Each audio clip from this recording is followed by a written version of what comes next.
একটা শিশুর বয়স মাত্র ২৪ দিন।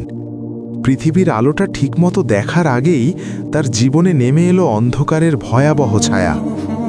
অমানবিকতার এমন এক ঘটনা সামনে এসেছে যা ভাষায় প্রকাশ করা কঠিন। অভিযোগ রয়েছে, নিজের মা বাবাই শিশুটির শরীরে নিষ্ঠুর নির্যাতন চালিয়েছে। মাদকের টাকার জন্য তাকে ভবিষ্যতে ভিক্ষাবৃত্তিতে নামানোর উদ্দেশ্যে শারীরিকভাবে ক্ষতিগ্রস্ত করার চেষ্টা করা হয়। এমনকি শিশুটির ছোট্ট শরীরে আঘাতের চিহ্ন, কষ্টের চিৎকার সবই ছিল এক হৃদয় বিদারক বাস্তবতা। শিশুটির কান্না আর আর্তনাদ আশপাশের মানুষকে নাড়া দেয়।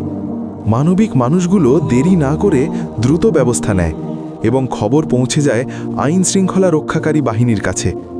তাদের দ্রুত হস্তক্ষেপে শিশুটিকে উদ্ধার করা সম্ভব হয়।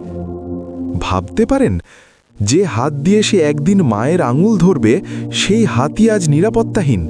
যে চোখে স্বপ্ন থাকার কথা, সেখানে আজ ভয়। একটা শিশু পৃথিবীতে আসে ভালোবাসা পাওয়ার জন্য, সুরক্ষিত থাকার জন্য। কিন্তু আমরা কি সেই নিরাপত্তা দিতে পারছি?